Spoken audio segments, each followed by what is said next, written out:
In the winter of 1940, something terrifying was happening in the cold waters of the North Atlantic. Ships were vanishing, not occasionally, not here and there, but in catastrophic numbers that defied comprehension. Merchant vessels loaded with food, fuel, and munitions essential to Britain's survival were slipping beneath the waves at a rate of nearly 3 per day. And in his war rooms in London, Winston Churchill was experiencing an emotion he rarely admitted to anyone. He was frightened. Years later, Churchill would write in his memoirs what he could never say publicly during the conflict. The only thing that ever really frightened me during the war was the U-boat peril.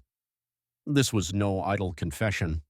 The man who had defied Hitler during the Blitz, who had promised to fight on the beaches and never surrender, privately acknowledged that German submarines threatened Britain's very existence in ways that bombers and invasion barges never could. In the winter of 1940, he wrote in his diary that the mortal danger to our lifelines gnawed at my bowels. Britain was an island that required more than 1 million tons of imported material every week simply to survive and fight. Sever that lifeline and the war would be over before America could mobilize, before any promised help could arrive. And in the North Atlantic, 3 men were doing exactly that. Their names were Otto Kretschmer, Günther Prien, and Joachim Schepke. The Germans called this period Die glückliche Zeit, the happy time. To understand how 3 submarine commanders could bring the British Empire to its knees, we must first understand what changed in June 1940. The fall of France transformed the U-boat war overnight. Admiral Karl Dönitz, commander of German submarines, arrived in Lorient on June 23, just days after German forces occupied the French coast. He immediately selected 5 Atlantic ports that would become the lairs of his Grey Wolves. Lorient, Brest, Saint-Nazaire, La Pallice, and Bordeaux now offered something priceless. These bases cut transit time to the Atlantic hunting grounds by 50%. U-boats no longer needed to traverse the heavily patrolled North Sea or slip through the dangerous English Channel. They could slip directly into the killing zone. 2 weeks later, on July 7, 1940, the first U-boat docked at Lorient. Within months, the slaughter would begin. The British had one primary weapon against submarines. They called it ASDIC, a sound detection system that bounced sonic pulses off submerged vessels. Throughout the 1930s, the Admiralty had convinced itself that ASDIC had rendered submarines obsolete. They were catastrophically wrong. Dönitz had identified ASDIC's fatal weakness years earlier. The system could only detect submarines that were underwater. It was blind to boats running on the surface. His instructions to his commanders were brutally simple: attack only on the surface, attack only at night. A surfaced U-boat in darkness was virtually invisible, its black-painted conning tower lost against the dark water. Its surface speed of 17 knots allowed it to outrun convoy escorts, and ASDIC operators, listening for submerged threats, would never hear them coming. This is the story of 3 men who perfected this deadly doctrine. 3 wolves who, in a single terrible year, sank more than 500,000 tons of Allied shipping between them and pushed Britain to the edge of starvation.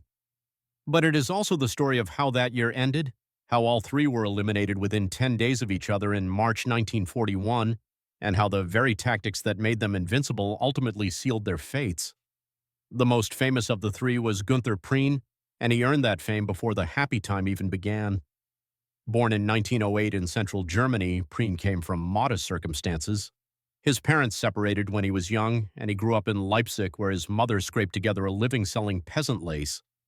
At 15, desperate to ease the financial burden on his family, young Günther packed his bags and left home with 91 Swedish kroner he had earned as a guide at the Leipzig Trade Fair. He enrolled at the German Seamen's College near Hamburg and began a merchant marine career that would take him around the world. By 21, he was 4th officer on a passenger liner. By January 1932, he held his captain's certification. And then the Great Depression struck. The German merchant marine made massive cutbacks. Prien, newly licensed captain, found himself unemployed and forced to return to Leipzig in humiliation to collect benefits at the local unemployment office. It was this experience, this bitter sense of betrayal by a system that had failed him, that drove Prien into the arms of the Nazi Party. He joined in May 1932, and when Hitler came to power the following January, Prien enlisted in the German Navy. By 1938, he had his own submarine, U-47, and was known throughout the service as a bold, charismatic officer with a ready smile and an unshakable confidence. In October 1939, Dönitz summoned Prien to his headquarters with an extraordinary question. Do you think a determined commander could get his boat inside Scapa Flow and attack the enemy's forces lying there? Scapa Flow was the Royal Navy's primary anchorage in the Orkney Islands, a seemingly impregnable natural harbor that had sheltered the British fleet since the First World War. It was here that the German High Seas Fleet had been interned and then scuttled in 1919. Two German submarines had attempted to penetrate Scapa Flow during the previous war. Both had been lost. Dönitz handed Prien aerial photographs and charts. He had identified an 18-yard gap in Kirk Sound between sunken block ships. Prien studied the intelligence for 48 hours and then gave his answer. He would do it. On the night of October 13, 1939, U-47 surfaced off the Orkney Islands. The sky was clear but disgustingly bright, lit by the shimmering curtains of the aurora borealis. First Watch Officer Amelung von Warendorf looked at the glowing heavens and muttered, "Man, it's going to be a sticky night tonight." Engelbert Endras, the lookout officer, replied, "Well, sir, it is a good light for shooting." At 23:31, Prien began his surface run into Kirk Sound on the flood tide. The submarine squeezed between sunken block ships as cables scraped against her hull. At one point, U-47 slewed hard to starboard and briefly ran aground. A taxi driver on shore, taking couples to a dance at St. Mary's, briefly illuminated the submarine with his headlights while adjusting his mirrors.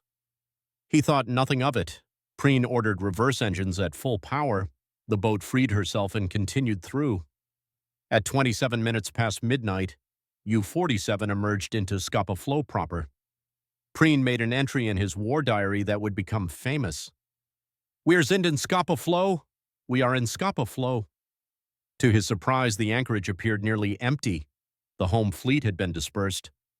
But as Prien reversed course, his lookout spotted a massive silhouette to the north. HMS Royal Oak, a 29,000-ton battleship, lay at anchor 4,000 yards away. Prien fired 3 torpedoes. Only one struck, hitting the starboard bow near the anchor chain. The damage was minor. Royal Oak's crew, confused by what felt like an internal explosion, suspected a paint store had detonated. No alarm was raised, no defensive action taken. Prien could not believe his luck.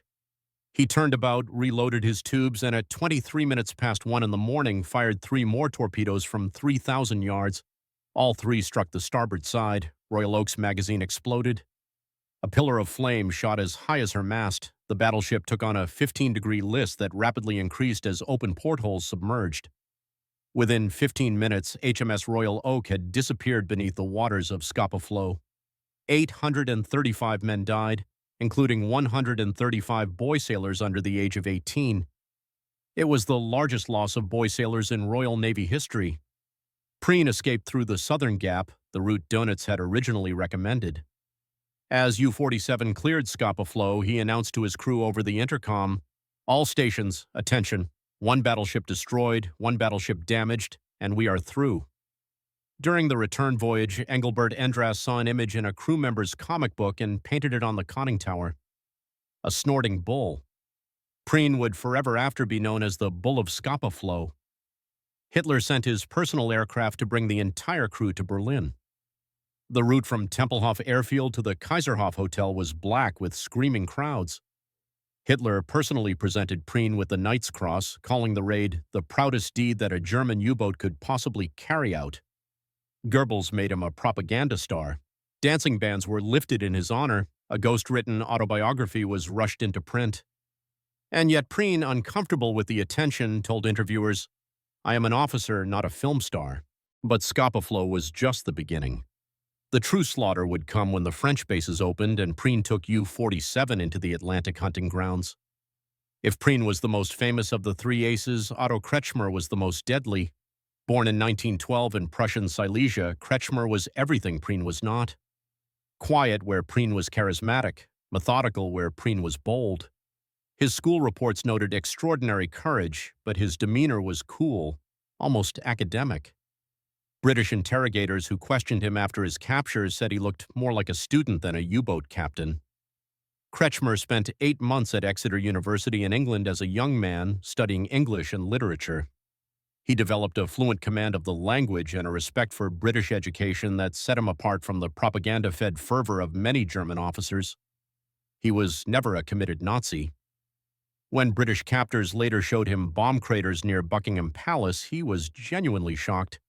But none of this made him any less lethal. Kretschmer revolutionized submarine warfare with two simple principles. First, one torpedo, one ship. While standard German doctrine called for firing spreads of multiple torpedoes at long range, Kretschmer advocated single, precisely aimed shots from close quarters. His success rate was extraordinary: 74 hits from 116 torpedoes fired, a nearly 70% hit rate that no other commander could match. His second innovation was even more dangerous. Kretschmer penetrated inside convoy columns. Where other U-boat commanders fired from outside the protective screen of escorts, Kretschmer surfaced at night among the merchant ships themselves, selecting targets at point-blank range. The British Admiral Sir George Creasy considered this maneuver so reckless that he initially believed it must have been done by mistake. It was not. Kretschmer's crew called him Silent Otto, a nickname derived from two characteristics: his masterful use of silent running to evade detection, and his stubborn refusal to transmit radio messages during patrols. He suspected correctly, as it turned out, that the Allies were intercepting and decoding German communications. While other U-boat commanders chattered back to headquarters, Kretschmer maintained radio silence. There was another dimension to Kretschmer that set him apart. He was, by the brutal standards of submarine warfare, humane. His standing orders required that survivors be treated well.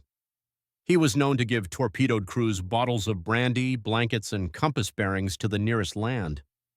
Once, haunted by the sight of a lone survivor clinging to a raft, he ordered U-99 to backtrack until the man was found, then provided him with clothes and alcohol before transferring him to a lifeboat. But make no mistake, Otto Kretschmer was death incarnate to Allied shipping. In a single patrol in November 1940, he sank 3 armed merchant cruisers totaling more than 46,000 tons, vessels so large and buoyant they required 9 torpedoes and 1 dud to send them under. This single patrol made him the tonnage king, a title he would never relinquish. By the time of his capture, Kretschmer had sunk 47 ships totaling approximately 274,000 tons, a record that would never be surpassed despite 4 more years of war. The third member of this deadly triumvirate was Joachim Schepke, and the Germans had a special name for him: Der Kühnste Geleitzukämpfer der U-Boot-Waffe, the most daring convoy fighter of the U-boat force. Where Kretschmer was methodical and Prien was famous, Schepke was flamboyant. Tall, handsome, and charming, he was nicknamed Gorgeous Joe by his fellow officers and described as Her Majesty's best-looking officer. He wore his cap at a rakish tilt and pursued the wives of Nazi officials with the same aggressive confidence he brought to convoy attacks. Unlike most Kriegsmarine officers, who viewed National Socialism with patrician disdain, Schepke was a true believer. This made him the regime's favorite among the 3 aces, the perfect poster boy for German youth. Schepke's tactics matched his personality. Where Kretschmer advocated precision, Schepke preferred overwhelming aggression. He favored close-range penetration attacks at high speed, exploiting darkness and the element of surprise. His philosophy was simple: strike hard, strike fast, and keep striking until the convoy scattered in panic. On the night of September 21, 1940, Schepke put this philosophy into devastating practice against convoy HX-72, 43 ships from Halifax bound for Liverpool. At nightfall, U-100 entered the convoy to attack at close range before moonrise. Within minutes, Schepke had torpedoed 3 ships. The Canonessa, the Torinia, and the Dalcairn all went down. The convoy scattered in confusion while escorts searched outside the perimeter, completely unaware that the attacker was inside the columns. Just after midnight, Schepke struck again: the Empire Airman, the Scholar, the Frederick S. Fales. When one ship spotted him and returned fire with her stern gun, scoring hits that caused little damage, Schepke simply pressed on. By the time dawn broke, he had sunk 7 ships totaling more than 50,000 tons in a single night. 3 days later, he received the Knight's Cross. But it was in October 1940 that all three aces came together for the most devastating convoy attack of the war. The target was convoy SC-7, 35 merchant ships that had departed Sydney, Nova Scotia on October 5th, bound for Liverpool at a speed of just 8 knots. The convoy's sole naval escort for most of the voyage was a single sloop, HMS Scarborough. There was no aircraft protection, no radar, no HFDF direction finding. These 35 ships were sheep being led to slaughter. On the night of October 18th, 5 U-boats descended on SC-7 simultaneously. U-99 was there, Otto Kretschmer at the helm. U-100 was there, Joachim Schepke ready to add to his tally. U-47 was nearby, Gunther Prien coordinating with the others. Admiral Dönitz himself directed the attack from his headquarters in Lorient. It was his vision of wolfpack warfare made real. What happened that night became known as the Night of the Long Knives. In just 6 hours, 16 ships were sunk. Kretschmer alone accounted for half of them, 6 vessels sent to the bottom with his trademark single torpedo precision. By the time the carnage ended, 20 of the convoy's 35 ships had been lost. Nearly 80,000 tons of shipping destroyed. 141 lives ended. The escorts never realized what was happening. They searched for submerged contacts while the U-boats attacked on the surface, invisible in the darkness, hidden among the convoy columns themselves. Their responses were described in official reports as uncoordinated and ineffective. There was no common battle plan. Command changed as each new ship arrived. Escorts were torn between protecting the remaining merchants, picking up survivors, and attacking submarines they could not find. And the U-boats were not finished. The very next night, they fell upon convoy HKS-79, 49 ships with 11 escorts. 12 more vessels went down. In 48 hours, the Wolves had sunk 28 ships. No U-boats were lost in either engagement. It was the worst 2-day period for shipping losses in the entire Atlantic campaign. In the holds of those vanishing ships was everything Britain needed to survive: food, fuel, ammunition, aircraft parts, tanks, trucks. And in the water, clinging to wreckage or crowded into lifeboats, were the merchant seamen who paid the price for these statistics. The British Merchant Navy would lose more than 36,000 men during the war. The casualty rate exceeded 25%, comparable to the most dangerous combat units. And unlike soldiers and sailors, merchant seamen were civilians. Until May 1941, their pay ceased the moment their ship was sunk. They were quite literally off the clock when swimming for their lives. Survivor accounts from this period describe a particular kind of terror. The night attacks were the worst.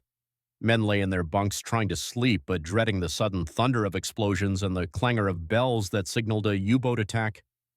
When torpedoes struck, crews fought through twisted steel, scalding steam, and flames to reach lifeboats that were often already destroyed. Tanker crews faced the worst fate of all, struggling to survive amid burning oil spreading across the water's surface. One convoy survivor described the morning after an attack. Gaps in the columns would tell you the next morning how many ships were lost. Another recalled watching a man clinging to wreckage as his ship sailed past. All we could do was to shout encouragement to him and hope he would be picked up by the rescue ship at the rear of the convoy. Ships were forbidden to stop or use searchlights to find survivors. To do so was to make themselves targets. The statistics are almost incomprehensible. In June 1941 alone, more than 454,000 tons of shipping were lost to U-boats. Men drifted for days, sometimes weeks, on life rafts in the North Atlantic. Some became legends of survival. Poon Lim, a Chinese steward, survived 133 days on a life raft after his ship was torpedoed, catching fish and seagulls to stay alive. Others simply vanished, their stories untold, their bodies never recovered. Through all of this, from the autumn of 1940 through the winter of 1941, the three aces continued their work.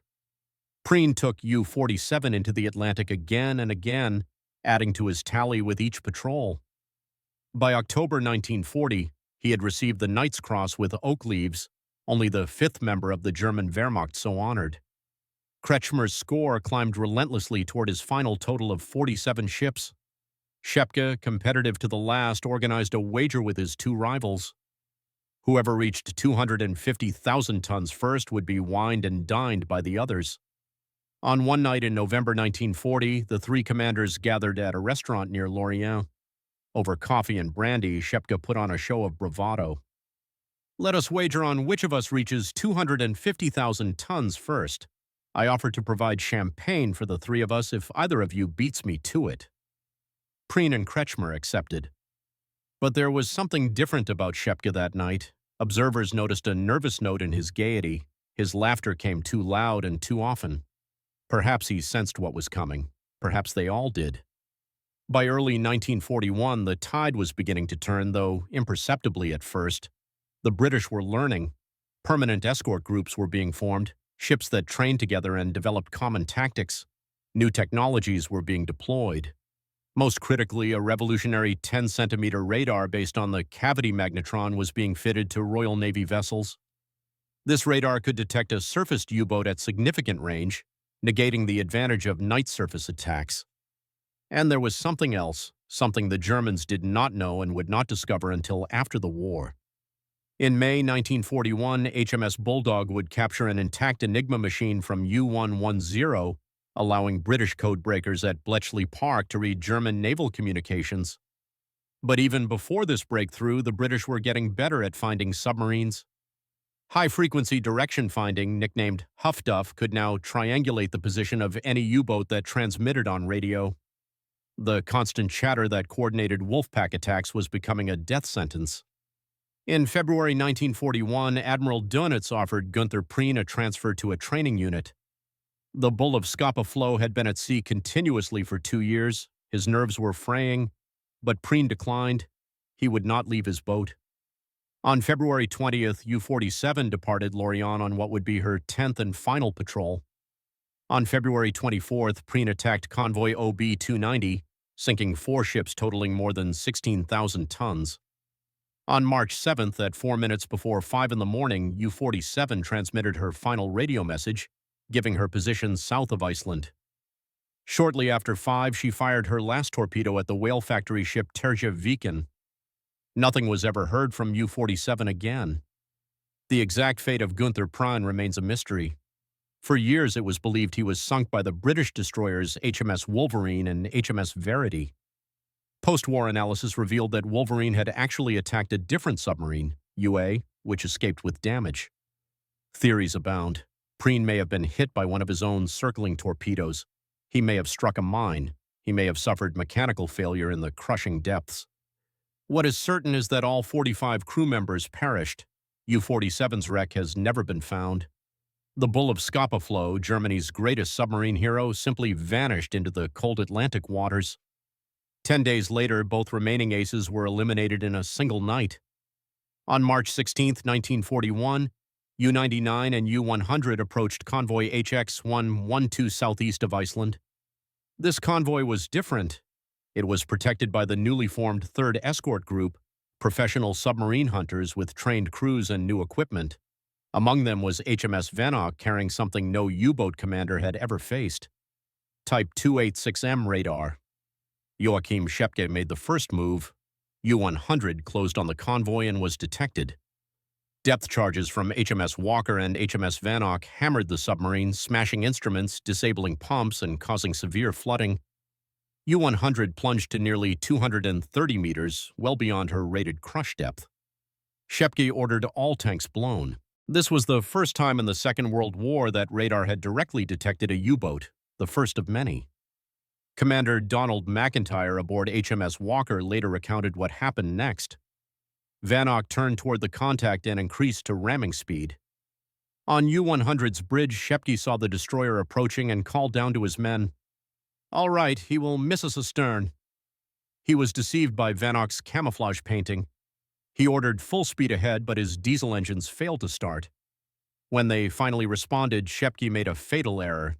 He ordered full speed forward instead of reverse, losing his last chance to fire torpedoes or escape. His final command was 2 words: "Schiff verlassen!" Abandon ship. HMS Vanok struck U-100 at an exact right angle at the conning tower. Joachim Schepke was standing on the bridge between the periscope section and the command platform. The destroyer's bow crushed him against the periscope standards. U-100 sank instantly. Of her crew, 38 men died. Only 6 were rescued. But the night's drama was not over. Otto Kretschmer and U-99 were still in the area, still attacking. Kretschmer had expended his last torpedoes against the convoy. He was withdrawing when U-99 was spotted by a British destroyer. His second watch officer ordered a crash dive. It was too late. The submarine was detected by ASDIC and depth charges began to fall. U-99 was driven down to 700 feet, well beyond her rated crush depth. In the darkness of the deep, Kretschmer and his crew waited to die. Depth charges smashed air tanks, fuel lines, and ballast systems. The hull groaned under pressure it was never designed to withstand. And then Kretschmer made a decision. He ordered all ballast tanks blown. U-99 shot toward the surface like a cork. Both destroyers opened fire with their 4-inch guns as the submarine broke the surface. For 2 minutes, shells splashed around the stricken boat. Then Kretschmer's signalman transmitted a message to the escorts. "We are sinking." The firing stopped. Kretschmer ordered his crew to abandon ship and scuttle the submarine. His engineer officer went below to ensure the boat would sink. He never got out. The crew heard him shouting as U-99 slipped beneath the waves. Kretschmer himself nearly died. His strength failing in the freezing Atlantic water, he was rescued by a British sailor who climbed down the rescue nets of HMS Walker and physically pulled him from the sea. 40 crew members were saved, including the tonnage king himself. 3 were lost. As Kretschmer was hauled aboard, Commander Donald McIntyre came to meet him. These 2 men, hunter and hunted, would develop an unlikely respect for each other. 14 years later, McIntyre would return Kretschmer's binoculars to him as a gesture of reconciliation. But on the morning of March 17, 1941, there was no reconciliation. The 3 aces were finished. Prien was gone, his fate unknown. Shepka was dead, crushed against his own periscope. Kretschmer was a prisoner bound for years of captivity in Canada. The happy time was over. The German government tried to hide the magnitude of the disaster. They withheld news of Prien's loss to protect civilian morale, and the Allies exploited the silence. Royal Air Force planes dropped thousands of leaflets over Germany asking a simple question. Wo ist Prien? Where is Prien? It was not until May 23, 1941 that Germany officially acknowledged the death of the Bull of Scapa. Winston Churchill personally announced the capture of Kretschmer and the death of Shepke to the House of Commons. The news was a tremendous boost to British morale, proof that the Grey Wolves were not invincible. But the elimination of the 3 aces was more than symbolic. Their loss represented a turning point in the Battle of the Atlantic, the moment when Allied countermeasures began to outpace German tactics. Radar, HF/DF, improved escort coordination, breaking the Enigma codes, all of these would combine to transform the U-boat from hunter to hunted. The happy time had lasted approximately 9 months. In that period, German submarines had sunk hundreds of ships and hundreds of thousands of tons of vital supplies. They had pushed Britain to the edge of starvation. They had genuinely frightened Winston Churchill, but they had also revealed the limits of their own tactics. The night surface attacks that made them invisible to ASDIC made them visible to radar. The radio communications that coordinated their wolf packs allowed Huff Duff to track their positions. The very aggression that made Shepke the most daring convoy fighter led him directly into the path of HMS Vanock's bow. Otto Kretschmer would survive the war.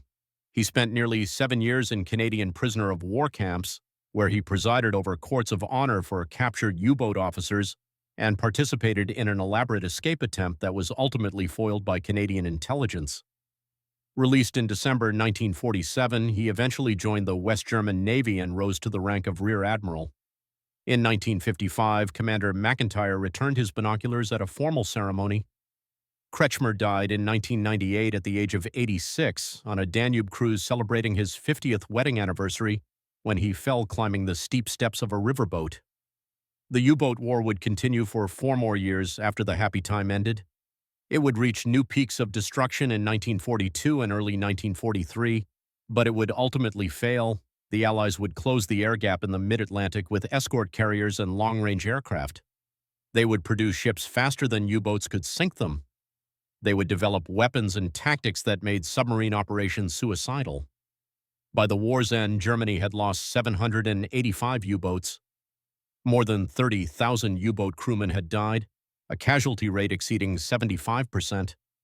The wolves had become the hunted.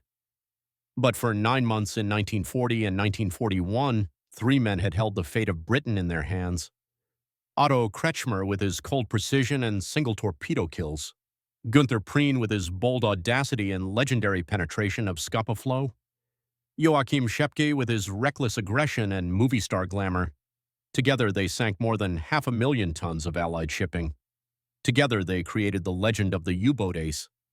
And together, within the span of 10 days in March 1941, they met their ends, one to mystery, one to violence, one to captivity.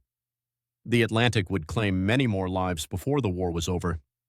The merchant seamen would continue to sail knowing the odds were against them, knowing that the statistical probability of their survival decreased with every voyage.